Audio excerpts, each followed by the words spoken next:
প্রতিমার বাবা নেহাত গরিব নন। প্রতিমাকেও দেখিতে নেহাত খারাপ বলা যায় না। আরও কিছুদিন চেষ্টা করিলে বিবাহের অভিজ্ঞতা বিহীন ভালো একটি কুমার বর তার জন্য অবশ্যই জোগাড় করা যাইত। তবু বিপত্নিক রমেশের হাতে তাকে সমর্পণ করাই বাপ মা ভালো মনে করিলেন। একবার বিবাহ হইয়াছিল এবং বছর 6 বয়সের একটি ছেলে আছে। এ দুটি খুঁত ছাড়া পাত্র হিসাবে রমেশের তুলনা হয় না। মোটে 31 বছর বয়স, দেখিতে খুবই সুপুরুষ। 300 টাকা মাহিনার সরকারি চাকরি, উচ্চ শিক্ষা, নম্র স্বভাব, সদ্বংশের গৌরব, এসবের অভাব্য রমেশের নাহি। এমন পাত্র হাতছাড়া করিবে কে? রমেশ নিজেই মেয়ে দেখিতে গিয়াছিল। বিবাহের আগে প্রতিমাও সুতরাং তাকে দেখিয়াছিল। দোষবরে শুনিয়া অবধি অদেখা ভাবীর বরটির প্রতি প্রতিমার মনে যতখানি বিতৃষ্ণা আসিয়াছিল, রমেশের সুন্দর চেহারা দেখিয়া তা কমিয়া যাওয়া উচিত, কিন্তু তা গেল না। বিরুদ্ধ ভাবটা যেন বাড়িয়াই গিয়াছিল। এ পর্যন্ত মনের বিরূপ ভাবটা ছিল একটা কাল্পনিক ব্যক্তির উপর, অতএব সেটা তেমন জোরালো হইয়া উঠিতে পারে নাহি। রমেশকে দেখিবার পর সে অসাধারণ রূপবান পুরুষ বলিয়াই আরেকটি মেয়ে যে 4-5 বছর ধরিয়া তাকে ভোগ দখল করিয়াছিল, এ ব্যাপারটা প্রতিমার মনে ভয়ানক অশ্লীল হইয়া উঠিল। এর কারণটা জটিল। রমেশের আর কোনো পরিচয় তো সে তখনও পায় নাহি, শুধু বাহিরটা দেখিয়াছিল। আগের স্ত্রীর সঙ্গে বাহিরের এই রূপ সংক্রান্ত সম্পর্ক ছাড়া আর কোনো সম্পর্ক কল্পনা করা প্রতিমার পক্ষে সম্ভব নয়। ভাবী বরের কথা ভাবিতে গেলেই লোকটা তার মনে উদিত হইত দেদীপ্যমান কামনার মতো, ঈষৎ স্থূলাঙ্গী এক রমণীর আলিঙ্গনাবদ্ধ অবস্থায়। বিতৃষ্ণায় প্রতিমার পবিত্র কুমারীর দেহে কাঁটা দিয়া উঠিত। স্বামীর সম্বন্ধে প্রতিমার এই অসুচি বোধ অনেকটা কাটিয়া গেল স্বামীগৃহে মৃতা সতীনের একখানা বড় ফটো দেখিয়া। না, সেরকম মূর্তি বউটার ছিল না যাকে দেখিলেই টের পাওয়া যায় রূপবান স্বামীকে ক্লেদাক্ত বাহুতে দিবারাত্রি বাঁধিয়া রাখা ছাড়া আর কিছু সে জানে না। গোল গোল হাসি হাসি মুখখানা, ভাসা ভাসা চোখে সরল শান্ত দৃষ্টি। কোলে বছর 2-এর একটি ছেলে। নড়িয়া যাওয়ায় ফটোতে মুখখানা ঝাপসা হইয়া গিয়াছে। কাপড় পরিবার ভঙ্গি, দাঁড়ানোর ভঙ্গি সব মিলিয়া প্রমাণ করিতেছে বউটি ছিল নেহাত বেচারি ভালো মানুষ। রমেশের বউ বলিয়া যেন ভাবাই যায় না। ফটোখানা প্রতিমা দেখিল দ্বিতীয়বার স্বামীগৃহে গিয়া প্রথম দিন দুপুরবেলা, রাত্রে রমেশের সঙ্গে দেখা হওয়ার আগেই।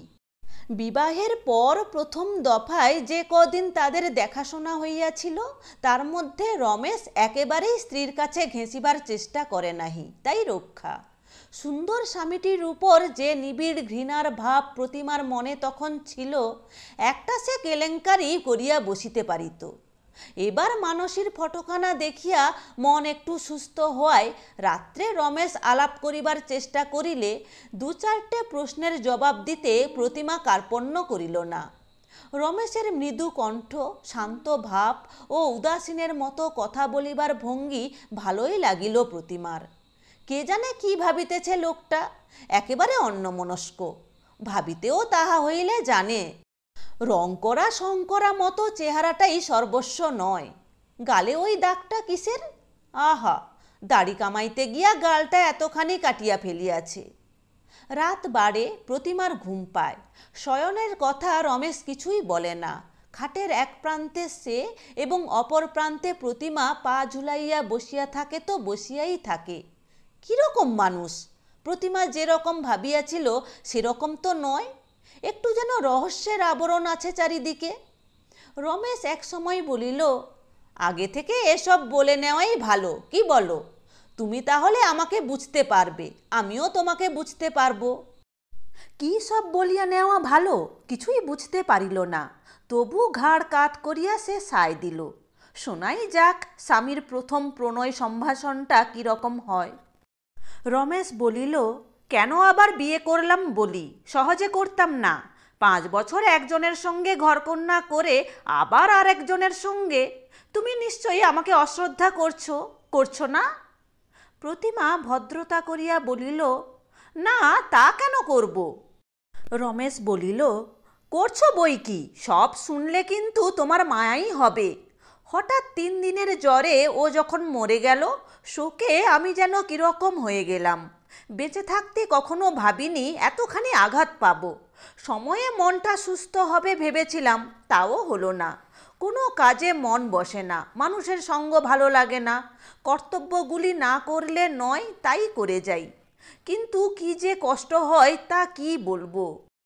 কত দিকে আমার কত রকম দায়িত্ব আছে ক্রমে ক্রমে বুঝতে পারবে। আর কারোর উপর যে ওসব ভার দেব সেই উপায়ও আমার নেই। আমি না দেখলে চারিদিকে অনিষ্ট ঘটবে। অথচ আমার মনের অবস্থা এরকম যে হাত পা ছেড়ে ভেসে যেতে ইচ্ছে করে বেশি। আগে বাড়িতে সকলের ছিল হাসি খুশির ভাব, এখন আমি মনমরা হয়ে থাকি বলে কেউ আর প্রাণ খুলে হাসতে পারে না। বাড়িতে কেমন একটা নিরানন্দের ভাব ঘনিয়ে এসেছে। মেজাজটাও গিয়েছে বিগড়ে, কথায় কথায় ধমকে উঠি। সেজন্য বাড়ি শুদ্ধ লোক কেমন যেন ভয়ে ভয়ে দিন কাটায়। ছেলেটা পর্যন্ত সহজে আমার কাছে ঘেঁষতে চায় না। প্রথমে অত খেয়াল করিনি, তারপর কিছুদিন আগে টের পেলাম আত্মীয় স্বজন বন্ধু বান্ধব নিয়ে যে সুন্দর জীবনটা গড়ে তুলেছিলাম, আমার অবহেলায় তা ভেঙে যাবার উপক্রম হয়েছে। বড় অনুতাপ হলো। আমার একার শোক আর 10 জনের জীবনে ছায়া ফেলবে এ তো উচিত নয়।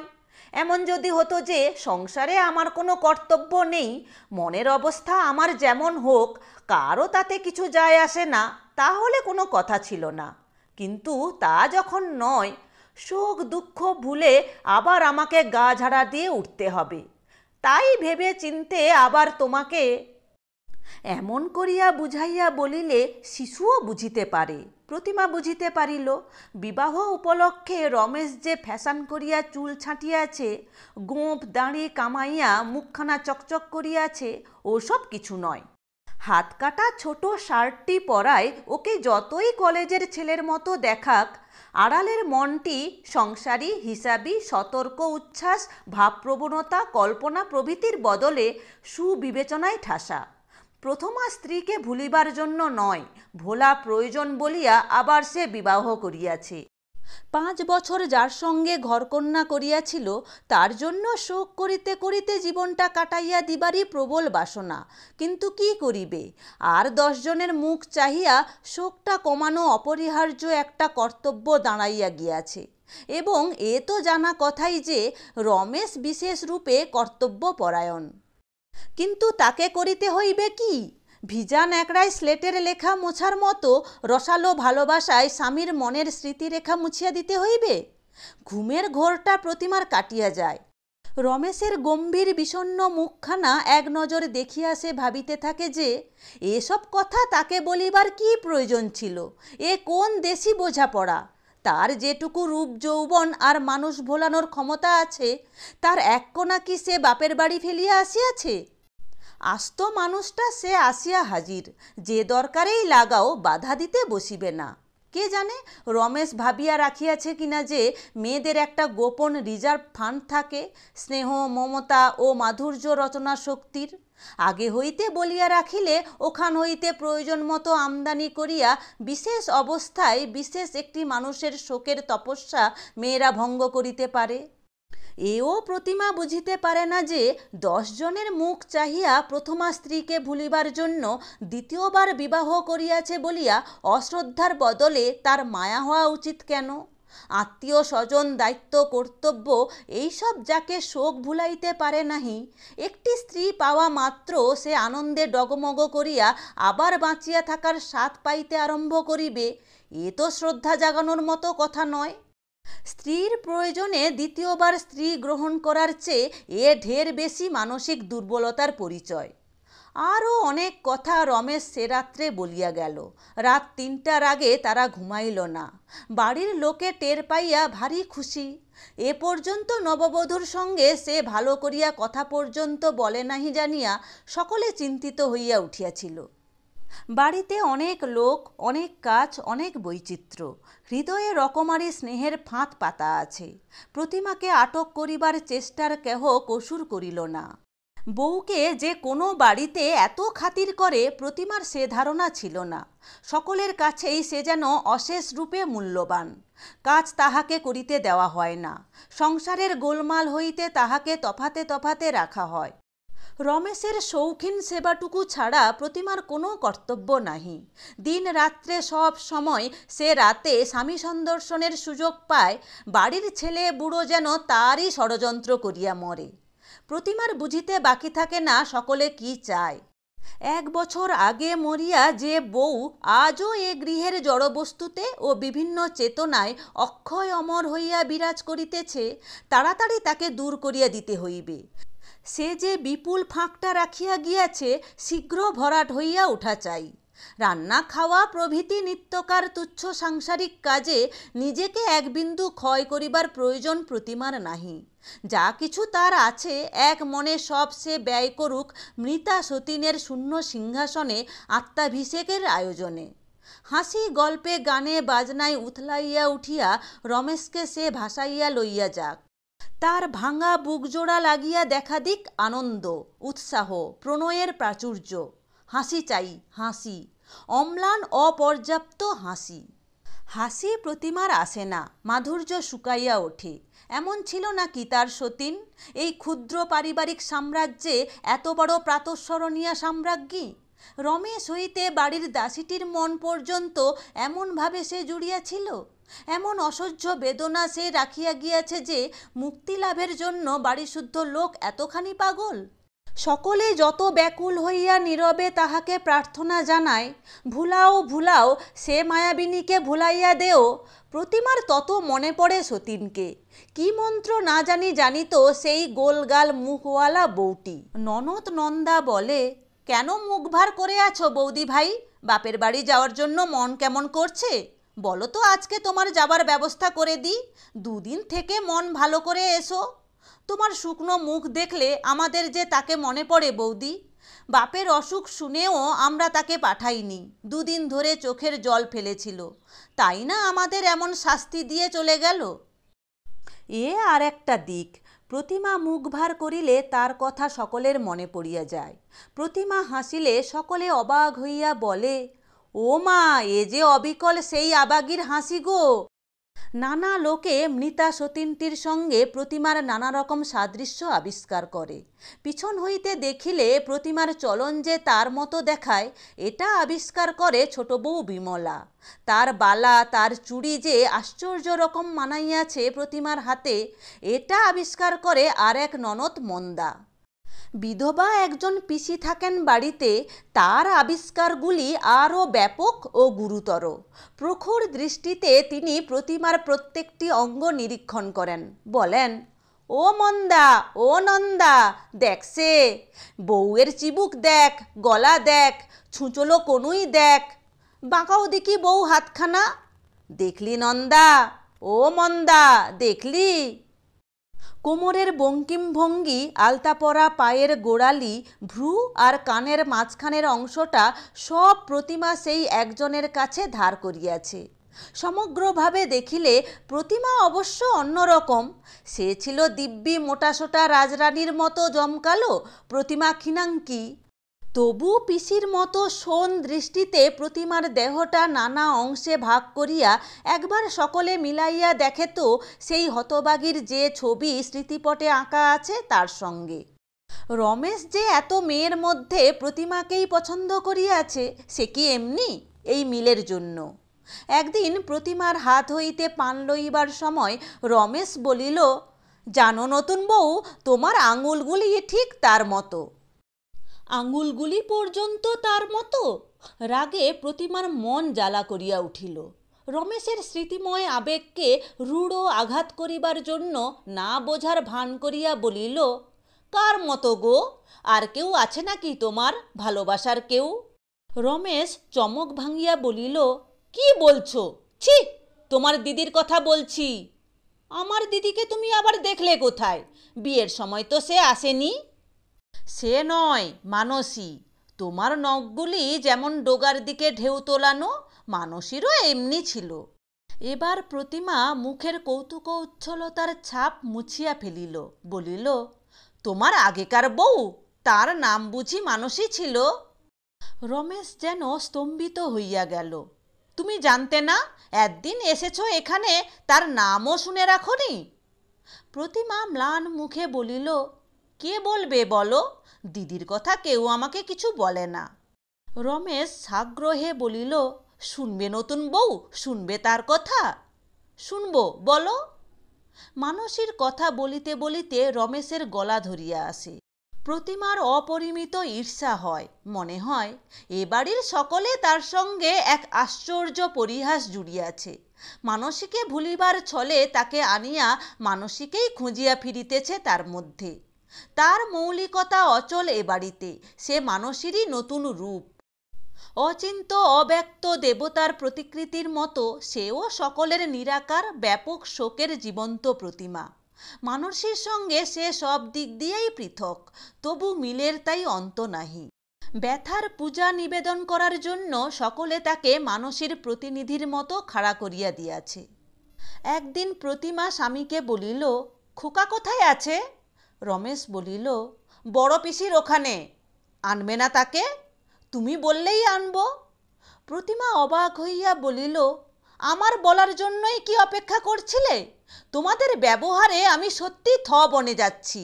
কাউকে একদিন খোকার কথা বলতে পর্যন্ত শুনলাম না এসে থেকে, কেন তা বুঝি না কিছু। রমেশ বলিল, আমি বারণ করে দিয়েছিলাম নতুন বউ, এখানে তোমার মন টন বসলে তারপর। খোকার দিকে মন দেবার সময় পাবো? কি চমৎকার বোঝো তোমরা মানুষের মন। দুদিন পরেই খোকা আসিল। বেশ মোটা সোটা লম্বা চওড়া ছেলে, কোলে করা কষ্টকর, তবু সকলে উদ্গ্রীব হইয়া আছে দেখিয়া কোনো রকমে প্রতিমা তাকে একবার কোলে করিল। বড় লজ্জা করিতে লাগিল প্রতিমার। প্রসব না করিয়াই যে এত বড় ছেলের মা। খোকাও নতুন লোকের কোলে উঠিয়া কাঠ হইয়া রহিল।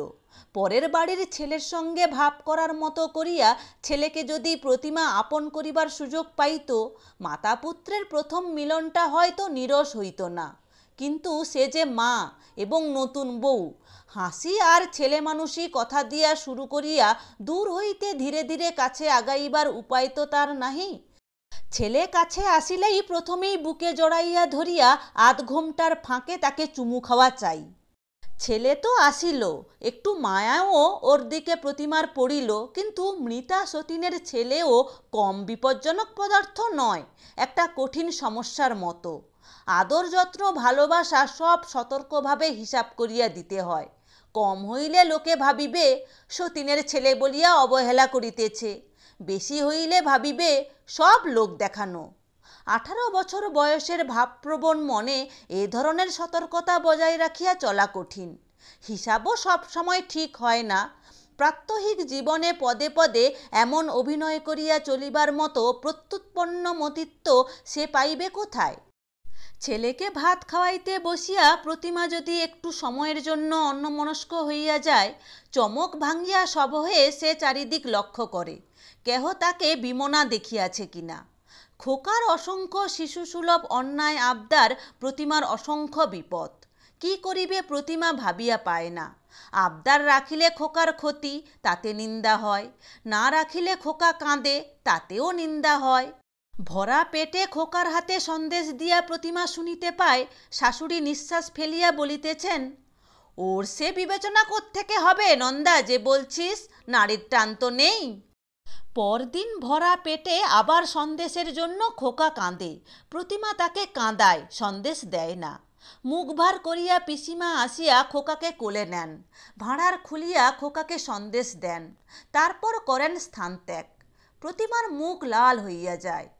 খোকাকে উপলক্ষ করিয়া প্রতিমা ধীরে ধীরে টের পাইতে থাকে অতিরিক্ত স্নেহ যত্নের তলে তলে তার প্রতি একটা বিদ্বেষের ভাবও সকলের আছে।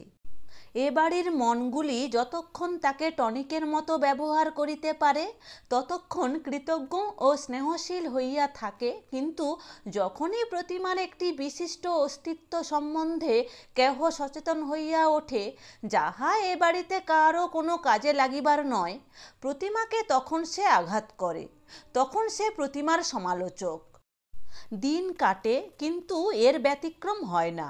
প্রতিমার ঘোমটা কমিতে থাকে, চলাফেরায় স্বাধীনতা বাড়ে, সুখ সুবিধার অতিরিক্ত কতগুলি ব্যবস্থা হয়। মানুষের সঙ্গে প্রতিমার মিল খুঁজিবার উৎসাহে সকলের ভাটা পড়ে। তবু না হয় প্রতিমার ব্যবহার কৃত্রিমতাহীন, না দেয় কেহ তাহাকে বাঁচিবার জন্য একটি সহজ স্বাভাবিক জগৎ।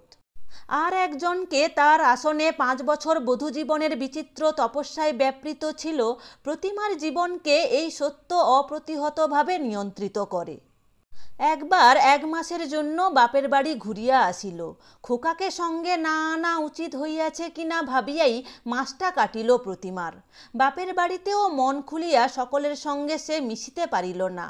একটা অদ্ভুত জ্বালাভরা আনন্দ উপভোগের জন্য সত্য মিথ্যা জড়াইয়া প্রাণপণে শ্বশুরবাড়ির নিন্দা করিল এবং সেজন্য বিষণ্ণ ও উন্মনা হইয়া রহিল।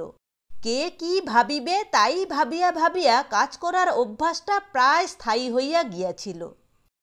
বাপের বাড়িতেও নিজের তাহার চলাফেরা অনেকটা পরের ভাবনাকে অনুসরণ করিতে লাগিল।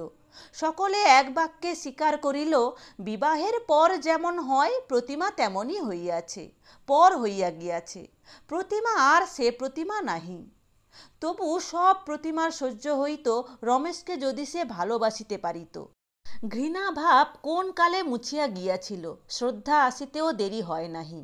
রূপে গুণে মানুষটা অসাধারণ, সহজ সরল ব্যবহার, গাম্ভীর্যের অন্তরালে অত্যন্ত স্নেহপ্রবণ, রাগী কিন্তু সুবিবেচক। এ ধরনের পুরুষের সাহচর্য মেয়েদের কাছে সবচেয়ে প্রীতিকর। এদেরই তারা স্বেচ্ছাদাসী। স্ত্রীর প্রতি কর্তব্য পালনে রমেশ খুব যে বেশি ত্রুটি করে তা নয়। তবু স্বর্গীয়া সতীনের বিরুদ্ধে প্রতিমার অকথ্য ঈর্ষা দাম্পত্য জীবনের সহজলভ্য সুখের পথেও কাঁটা দেয়। মানসীকে একেবারে ভুলিয়া যাওয়া রমেশের পক্ষে এখনো সম্ভব নয়। আজও সে অন্য মনে তার কথা ভাবে। কণ্ঠলগ্না প্রতিমাকে অতিক্রম করিয়া আজও সে তাহারই কণ্ঠবেষ্টন করিতে যায়, যে কোথাও নাহি। একদিন রমেশের চুম্বন পর্যন্ত অসমাপ্ত থাকিয়া যায়। প্রতিমা স্পষ্ট অনুভব করে দড়ি ছিঁড়িবার মতো স্বামীর বাহুবন্ধন হঠাৎ শিথিল হইয়া গেল, নিভিয়া গেল চুম্বনের আবেগ। তা যাক, হয়তো প্রতিমা গ্রাহ্য করিত না, হয়তো এই জন্যই সে স্বামীর মন জয় করিবার তপস্যা তীব্রতম করিয়া তুলিল। একটা মৃতা রমণীর কাছে হার মানিবার অপমান এ বয়সে সহ্য হয় না। কিন্তু জয় করিতেই অনেক বাধা, অনেক লজ্জাকর বেদনাদায়ক অন্তরায় রমেশকে যখন সে মুগ্ধ করে। অতীতের দিক হইতে তার দৃষ্টি যখন সে ফিরাইয়া আনে নিজের দিকে, রমেশের প্রীতিপূর্ণ ভাষা ও মোহস্নিগ্ধ চাহনি আনন্দের বদলে তাকে যেন অকথ্য লজ্জা দেয়। সে যেন অনুভব করে এ ভাষা উচ্চারিত, এ চাহনি পুরাতন। যে কথা মানসীকে বলিত, যে চোখে মানসীকে দেখিত, আজ সেই কথা সেই দৃষ্টি রমেশ তাকে নিবেদন করিতেছে। এসব পুরানো অভিনয়, অভ্যস্ত প্রণয়। রমেশের জীবনে স্তব্ধ নিশুতি রাত্রে এসব বহুবার ঘটিয়া গিয়াছে। পুনরাবৃত্তি আর প্রতিধ্বনি, আর কিছু নয়। আর জয় করিবার স্বাদ থাকে না। রমেশকে ক্ষুব্ধ করিয়া প্রতিমা সরিয়া যায়। ভিতরে কে যেন শরমে মাথা হেঁট করিয়াছে। ক্ষোভে প্রতিমার চোখে জল আসে। ছবিতে দেখা একটি নারীর প্রতিহিংসার অন্ত থাকে না। কত স্বাদ ছিল প্রতিমার, কত কল্পনা ছিল, সব পর্যবসিত হইয়াছে এক বিপন্ন বিষাদ আত্মনিয়োগে। কর্তব্যেও নয়, খেলাতেও নয়, জীবনযাপনের অপরিচ্ছন্ন প্রয়োজনে। এরকম সময়ে স্বামীর প্রতি প্রতিমার সেই গোড়ার দিকের ঘৃণার ভাবটা পর্যন্ত কিছুক্ষণের জন্য ফিরিয়া আসে। এত যদি অবিস্মরণীয় প্রেম তার মানুষের জন্য, এ কি অপদার্থ সে যে প্রতিমাকে সাময়িকভাবেও তার ভালো লাগিল। একজনের স্মৃতিপূজায় আত্মহারা অবস্থাতেও আর একজন যাকে মুগ্ধ করিতে পারে, শ্রদ্ধা করিবার মতো কি আছে তার মধ্যে? রমেশ জিজ্ঞাসা করে, এখানে তোমার মন টিকছে না কেন প্রতিমা? প্রতিমা পাল্টা প্রশ্ন করে, আমার মনের খবর তোমাকে কে দিল? অন্য লোকের দিতে হবে কেন? আমি নিজে টের পাই না? মন খুলে যেন মিশতে পারছো না, কেমন ফুর্তি নেই। কেউ কিছু বলে না তো তোমাকে? আদর যত্ন করে তো সকলে? প্রতিমা হাসে, মা গো, তার করে না? আদর যত্নর চোটে হাঁপিয়ে উঠলাম, আমায় নিয়েই তো সবাই মেতে আছে। রমেশ বলে, তুমি সবাইকে নিয়ে ওরকম মারতে পারলে বেশ হতো, আমি তাই চেয়েছিলাম। প্রতিমার ইচ্ছা হয় একবার জিজ্ঞাসা করে, আমার মন বসছে না বলছো, আমাকে কেন মনে ধরছে না তোমার? শুধু ভদ্রতা না করে ভালোবাসা দিয়ে দেখো না মন বসে কিনা আমার। সমস্ত বাড়িতে মানসীর স্মৃতিচিহ্ন ছড়ানো, সেগুলি প্রতিমাকে পীড়ন করে। খান তিনেক বাঁধানো ফটোই আছে মানসীর, একখানা তার শয়ন ঘরে, একখানা রমেশ যে ঘরে কাজ করে সেখানে, আর একখানা শাশুড়ির ঘরে। ফটোর মানসীকে দেখিয়া যদিও মনে হয় না শখ ও শৌখিনতার তার কোনো বিশেষত্ব ছিল, হাতের যে রাশি রাশি শিল্পকর্ম রাখিয়া গিয়াছে সেগুলি অবাক করিয়া দেয়। 5 বছরে নানা কাজের ফাঁকে এত বাজে কাজের সময় সে পাইত কখন? বাড়ির অর্ধেকের বেশি আসবাবও নাকি তারই পছন্দ করিয়া কেনা। গান জানিত না, তবু শখ করিয়া সে অর্গান কিনিয়াছিল, তাই বাজাইয়া আজ প্রতিমাকে গান গাহিতে হয়। মানসীর ড্রেসিং টেবিলে তার প্রসাধন, মানসীর কয়েকটি বাছা বাছা গহনা তার আভরণ, মানসীর ব্যবহৃত খাটে তার শয়ন, মানসীর জামা কাপড়ে বোঝাই বাক্স প্যাঁটরায় বাড়ি বোঝাই, আরও কত অসংখ্য খুঁটি নাটি সে যে রাখিয়া গিয়াছে। বধূত্বের নতুনত্ব কমিয়া আসিলে মানসীর গয়না কখানা প্রতিমা খুলিয়া রাখিল, সকলে তা লক্ষ্য করিল। শাশুড়ি খুঁতখুঁত করিলেন, তবে বিশেষ কেহ কিছু বলিল না। কিন্তু কয়েকটি গহনা খুলিয়া রাখিলে কি হইবে? ব্যবহার্য অব্যবহার্য পদার্থ যত কিছু মানসী রাখিয়া গিয়াছে চারিদিকে, প্রকট হইয়া থাকা নিবারণ করিবে কে? মনের স্মৃতি বাহিরের স্মৃতিচিহ্ন এ বাড়িতে সে মৃতা রমণীকে অমরত্ব দিয়াছে। নন্দা বলে, জানো বৌদি, ওই যে আলমারিটা সাফ করে বাজে জিনিস রাখছ, ওটা ছিল তার শখের সামগ্রী। ওপরের তাকে ঠাকুর দেবতার মূর্তি সাজিয়ে রাখত, রোজ সকালে উঠে প্রণাম করত। ঠাকুর দেবতারা গেল কোথায় ভাই? কে জানে দাদা কোথায় রেখেছে। মূর্তিগুলোর উপর দাদা বড্ড রেগে গিয়েছিল সে স্বর্গে যাবার পর। প্রতিমা বলে, সেই থেকে তোমার দাদার স্বভাবটা রাগী হয়ে গেছে, তাই না ভাই? নন্দা বলে, কেন, দাদা রাগারাগি করেছে নাকি তোমার সঙ্গে? প্রতিমা হাসিয়া তার গাল টিপিয়া দেয়, বলে, বিয়ে হলে বুঝবে বরের রাগারাগিও কত মিষ্টি, শুধু মিষ্টি ব্যবহারের চেয়ে। একদিনও যদি রাগারাগি না হয় তবে বুঝবে বরের মনে কিছু গোলমাল আছে। মৃতার জন্য স্বামীর মনের গোলমাল চিরস্থায়ী হইবে এ কথা প্রতিমা যে নিঃসংশয়ে বিশ্বাস করিয়াছিল সেটা আশ্চর্য নয়। স্বামী ভিন্ন যে কুলবধূর জীবনে দ্বিতীয় পুরুষের পদার্পণ ঘটে না, তার সরলতা অনিন্দ, সে বিশ্বাসী। বিবাহের পরেই স্বামীর ভালোবাসার শুরুকে সে অনায়াসে ভালোবাসার চরম অভিব্যক্তি বলিয়া বিশ্বাস করিতে থাকে। প্রেমের পরবর্তী অগ্রগতি তার জীবনের অফুরন্ত বিস্ময়। মানসীর স্মৃতিতে রমেশকে মশগুল দেখিয়া কোনো জ্ঞান আর অভিজ্ঞতায় প্রতিমা ভাবিতে পারিত মৃত্যু মৃত্যুই, স্মৃতি কর্পূরধর্মী। জীবনে জীবিত ও জীবিতাদের আকর্ষণই সবচেয়ে জোরালো। যাকে মনে করিলে কষ্ট হয়, চিরকাল কেহ তাহাকে মনে করে না। ঈর্ষায় প্রতিমা যে মনের দল মেলিয়া ধরিল না, তাতে রমেশের কাছে তার একটি রহস্যময় আবরণ রহিয়া গেল। তার নিজস্ব ব্যক্তিত্বের ছোট বড় প্রকাশ রমেশকে তার সম্বন্ধে যত সচেতন করিয়া তুলিতে লাগিল, এই রহস্যের অনুভূতি তার মনের গোলমালের তত বেশি জোরালো প্রতিষেধক হইয়া উঠিতে লাগিল।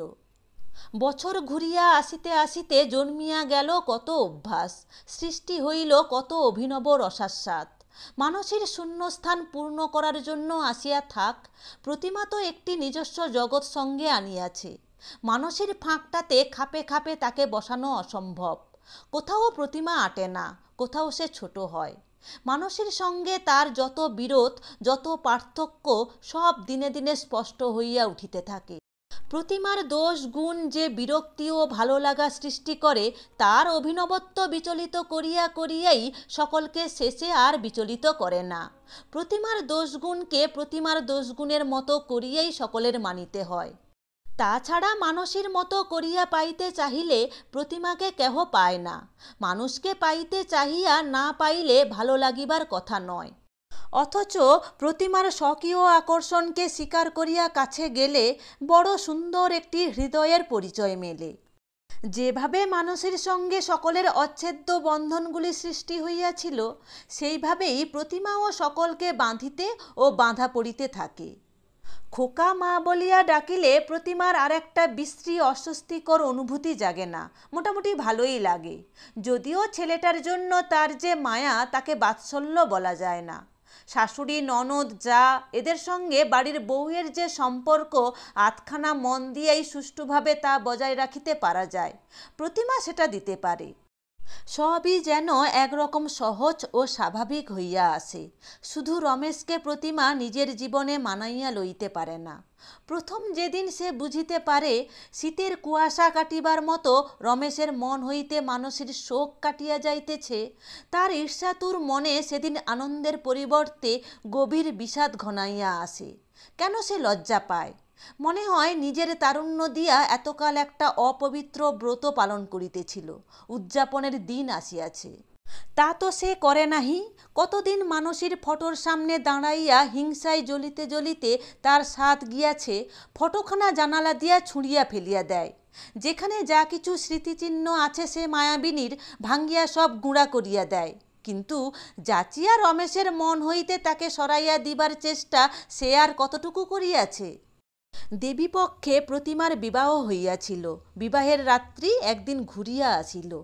গোপনে রমেশ সেদিন ফুল আর সোনার উপহার কিনিয়া আনিল।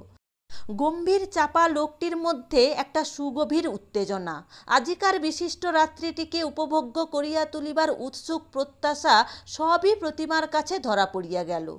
খুশি হইতে পারিল না, বোধ করিল মৃদু একটা বিস্ময়, একটা গ্লানিকর অস্বস্তি।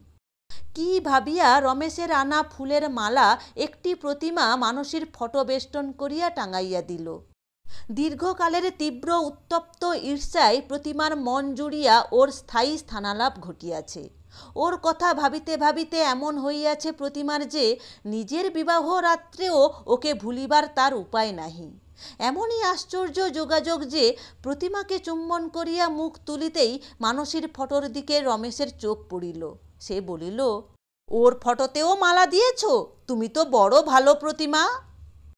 প্রতিমা অনুভব করিল তীক্ষ্ণধার ছুরির ফলার দড়ি কাটিবার মতো মানুষের স্মৃতি কমাস আগেও রমেশের যে বাহুবন্ধন শিথিল করিয়া দিত, জীবন্ত সাপের মতো সেই বাহু দুটি আরও জোরে আজ তাকে জড়াইয়া ধরিতেছে। রমেশের যে চুম্বন ছিল শুধু ওষ্ঠের স্পর্শ, আজ তা প্রেমের আবেগে অনির্বচনীয়। সহসা প্রতিমা কাতর হইয়া বলিল, ছাড়ো ছাড়ো, শিগগির ছাড়ো আমায়। কি হলো? রমেশ ভীতভাবে জিজ্ঞাসা করিল। দম আটকে গেল আমার, ছাড়ো। স্বামীকে ঠেলিয়া দিয়া প্রতিমা খাট হইতে নামিয়া গেল। ঘরে পর্যন্ত তাকিল না। বিদ্যুতের আলো মানুষের ফটোর কাঁচে প্রতিফলিত হইয়া চোখে লাগিতেছিল। প্রতিমার মনে হইয়াছিল সে যেন মানুষের তীব্র উজ্জ্বল ভৎসনার দৃষ্টি।